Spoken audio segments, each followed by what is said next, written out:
Audio Jungle.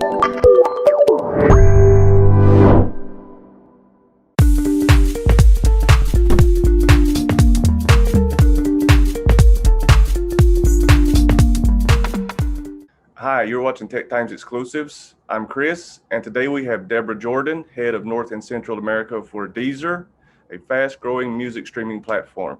Hello, Deborah. How are you doing? Hi, Chris. I'm great. How are you? I'm good, thank you. First, could you tell us a little bit about Deezer for the viewers who may not be familiar with the platform? Of course, yeah. So Deezer started in a little room in Paris all the way back in 2007.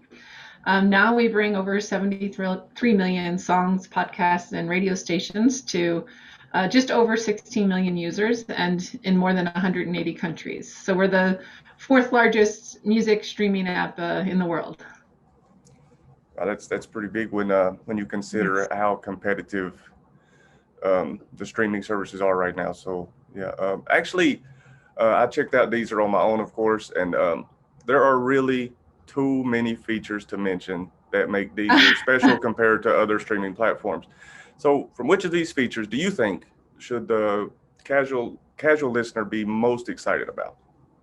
Great question. I mean, I think so. I'll tell you for the casual listener, I think Flow is really the feature that is designed for them. I don't know if you enjoyed your Flow yet, or if you've trained it a little bit, I guess is the easy way to put it. But Flow is really a 24/7 soundtrack of music we think you'll love, right? So it's one tap to new discoveries, to your favorites, to everything. And then in addition to Flow, we have six personalized playlists that are really designed just for the user. So for the casual listener, I would always point them to Flow first. Yeah. Actually, I did try Flow, and it's spot Good. on. To be honest with you, it's spot Oh, on. that's Like great to hear. I didn't have to hit skip, but I have a pretty broad range of music, and Deezer just pretty much covers everything. So, I mean, what's not to love when it comes to the Flow?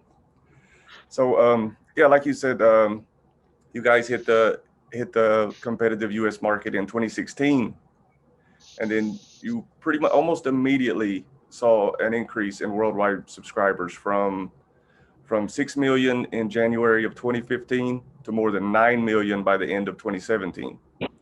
So, tell us a little bit about how big of a deal it was to finally be available to U.S. based listeners. Yeah, it's a great question. I mean, as you mentioned earlier, the US is really intensely competitive, right? Especially when it comes to music streaming, but in all ways. So it's why we waited until 2016 to enter the market.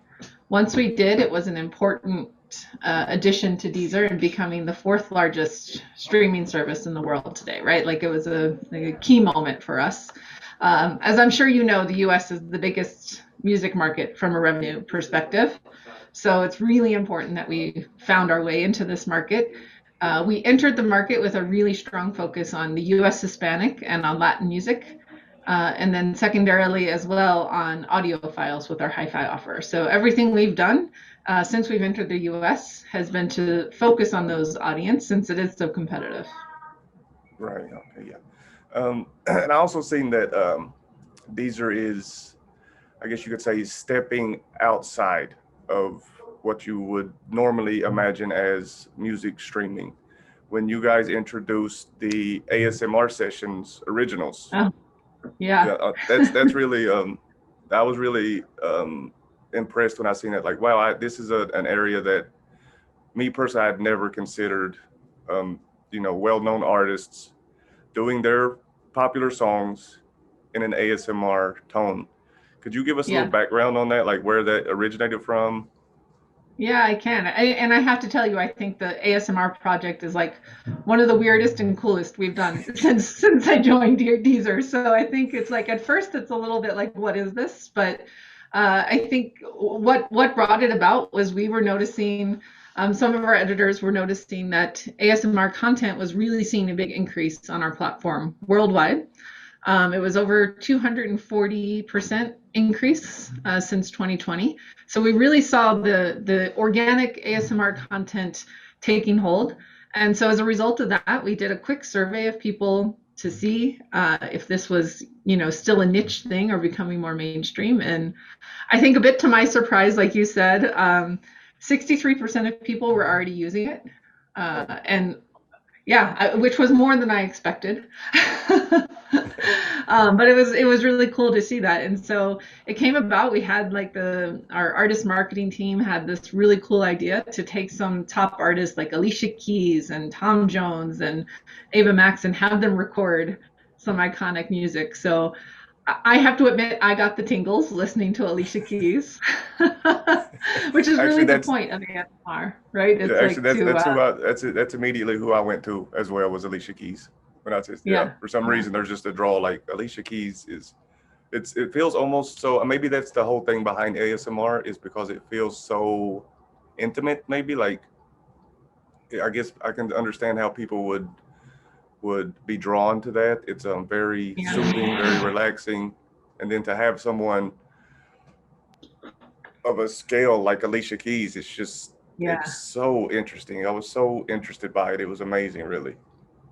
Yeah, Okay. it's a super super interesting space, and you hit the nail on the head, right? The exact purpose is that it feels really really intimate, and it makes you pay attention more, and that's what's supposed to really relax our bodies and give us the shivers and tingles. And it's even better if you try it with some Sony 360 headphones with 360 reality audio, because then you can like really feel the stuff moving around you in space.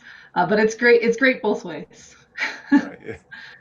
Actually, I was really impressed with the sound quality as well with Deezer. It felt like the few songs I checked out like Olivia Rodrigo, because of course she has like the number one streaming song on earth right now. So I had to check her out. The audio was so crisp and clear. It's almost like I could hear the slightest of inflections in her voice, and even like almost like when she would open and close her, you can almost hear everything. The quality of the audio is the best I've heard. And there's, like you said, there's a I lot of streaming appreciate you platforms. noticed. I Yeah. appreciate you noticed. I think we hear it from a lot of people.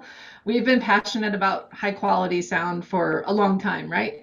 And not just with our hi-fi sound quality, which we were one of the first to introduce hi-fi quality audio for audiophiles who want to stream in like the absolute highest possible quality audio with CD quality. But I think, and I agree with you, when I use my Deezer family account, in my car without using hi-fi, I think Deezer sounds crisper as well. It really does. It was a noticeable Yeah. noticeable difference. So okay, let's jump towards something else that I've seen that was really interesting, is the Deezer platforms. I guess maybe they're branches of Deezer for right now. Because I mean, most of us are aware, excuse me, of YouTube success stories like Justin Bieber and Shawn Mendes. You know how they go from Hmm. like their bedroom to Madison Square Garden. It's a really amazing what the YouTube platform has done.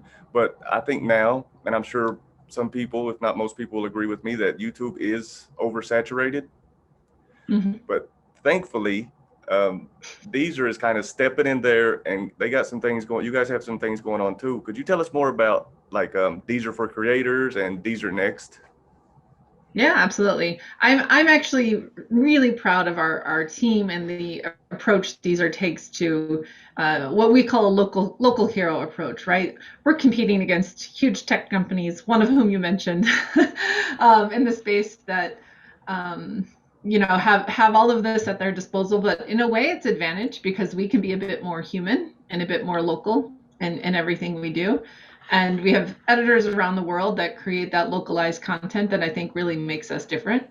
And you mentioned two programs that we have to help support that, right? One is Deezer Fresco, which is really all about bringing, like the next big artist to the forefront on a global stage, right? So it's not just about introducing emergent artists to a few people, but giving them support to branch out and become bigger. And alumni from that include Rosalia and Manuel Turizo, Christian Nodal, Jake Quiles, Luis Capaldi. So we've really, really embraced supporting those emerging artists. And Our first one for this year is Dylan Fuentes, who's a Colombian artist who we expect to really explode in the Latin music scene as well.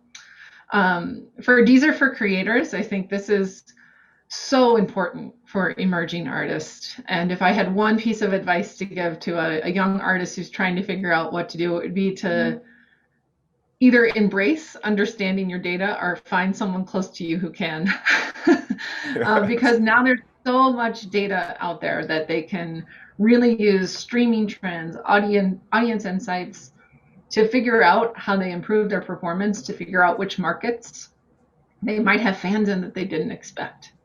Right? You might be a guy making metal music in Arkansas and find a huge audience in Germany that you never expected, right? Yeah. And so we really want to encourage folks to use Deezer for Creators to discover that sort of thing. Yeah, I think that's an awesome feature. It's definitely needed right now, because like you said, there's just so much going on that for you guys to actually like step up and say, we can handle this for you. You do your thing. We got you. And yeah, that's beautiful. Yeah, and it's also an app, which is super important in our emerging markets, right? Because not all of our artists are using a desktop to manage their careers. Some of them really need to be on the go, and they're moving around their lives and their business and in the recording studio, and they need to be able to access that anywhere they are. So I also really love that we've created it all in a single app that they can manage everything. Right. Yeah. I'm sure that's helping thousands, if not more, of these aspiring artists. And of course, there's so many talented people that this is just an amazing idea, and I really appreciate what you guys are doing for the upcoming artists. Yeah. So we are too. One of the things we're most proud of, I think. I think it's one of your greatest accomplishments, to be honest. It's really, really impressive. I'm really impressed by it. So I've seen in my deep dive research that, I like to do, as you became head of the Central American campaign, you moved from Denver to Miami. Is that correct? It's not correct. I almost moved from Denver to Miami. Oh, you almost. So you thought about it. Well, no. So right before the pandemic came in March, I was looking for houses, and being in Miami, all the time, I was basically living there while my family was still in Denver, and for obvious reasons about what happened with COVID, that was postponed, at least for now. But I love Miami. I love the music scene in Miami. It has such a great culture, and I hope to still get to move there someday, but haven't yet. Yeah. Okay. Well, well, hopefully one day, because I think that's like who doesn't want to live in Miami? Yes. Like you said, just the vibrant Latin music scene is, that alone is reason enough to go to South Beach.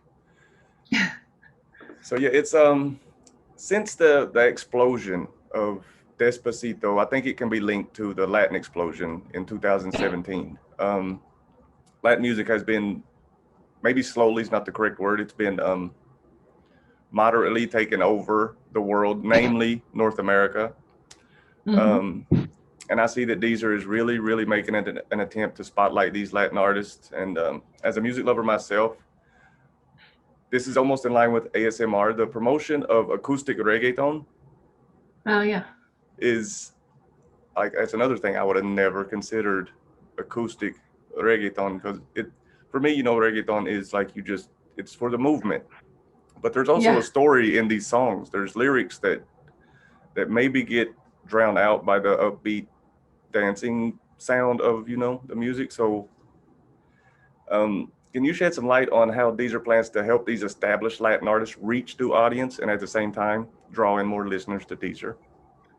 Yeah, I think you gave me a great example off the bat, right, with Reggaeton Acústico, because it was really cool for our team to explore that project, because what they discovered in interviewing artists and talking with artists is that I think reggaeton artists sometimes kind of get like accused of not having great singing voices, and it's just about the beat in the as you described. And like our team was like, these people have beautiful voices that can be heard in a different way.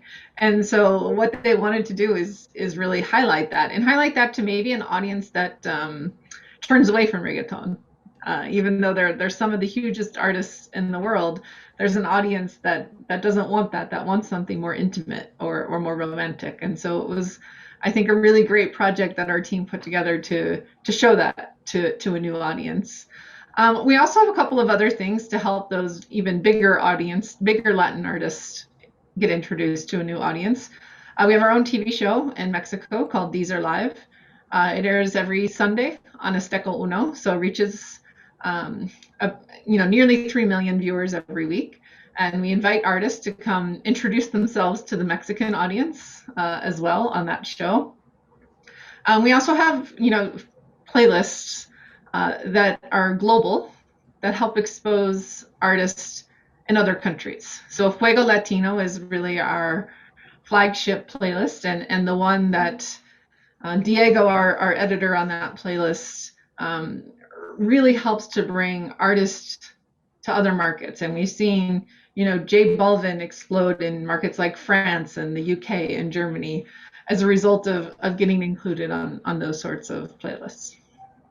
Well, yeah. So yeah, that's major for I mean, even they're already established. It's any route to a bigger audience is always appreciated, I'm sure, by the largest Yeah, and new audience in the countries, world. especially for many of Yeah, these artists. I mean, I think it's hard to imagine that 10 years ago it would have been almost impossible for an artist like J Balvin to get discovered in France, and now it's totally a plausible thing yeah, to have happen, and it's really really cool to see that in such a short time frame that changed so much. yeah, exactly. Yeah. So we'll switch gears here. Actually, I seen an article that from the end of 2020 where the headline read, uh, "Spotify versus Deezer. Can David take on Goliath?"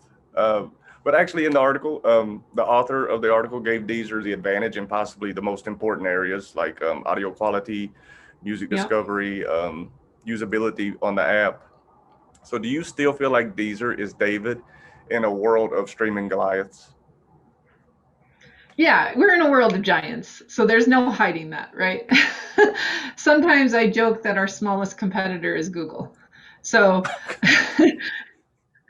to say that we're still David fighting the Goliath, I think is actually absolutely true. But that challenger position can really work to our advantage, as I said before, right? We can take such a different approach than those big tech giants can. They can be afraid of alienating some portion of their audience, where we can really focus on serving the audience we have and on doing these unique things like we've talked about: ASMR, reggaeton acústico, Deezer Fresco, and highlight local music in a way that maybe they can't. Yeah, that makes sense. So, if you had to choose one, what's it, feature of Deezer Uh-huh.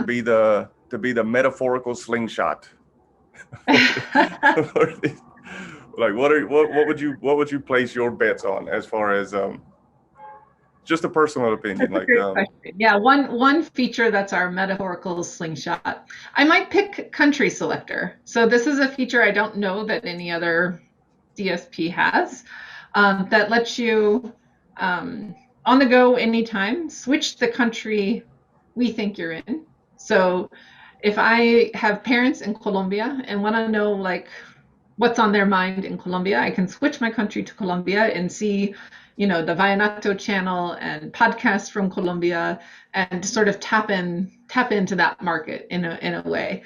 I think that really, I guess, crystallizes this idea of being the local hero. It's not only the local hero if you're sitting in the US and we're the US local hero, but if you're someone that has Brazilian heritage and you're sitting in the US, you can have local hero for Brazil. So I think that's maybe like a good metaphor for our whole approach. yeah, that's actually pretty amazing because I'm fairly international myself, and it is sometimes difficult to actually get. I mean, of course, you there's certain times of the day or whatever when you want that nostalgia Hmm. You really want to be, and music does that for people. Like music takes you It places takes you instantly somewhere else. We instantly joked somewhere as else. well, it's like for those of us who couldn't travel this summer, we can take ourselves to Italy or to Venice or with Exactly. music, right? If Exactly. we Or make the music even thing back the in food, time, we're even if you want to practically travel. there. Yeah, true. Very true. Very true. Even time travel. If you want to go back to the mid '90s, Yeah, just hop back to back to the 20 years ago.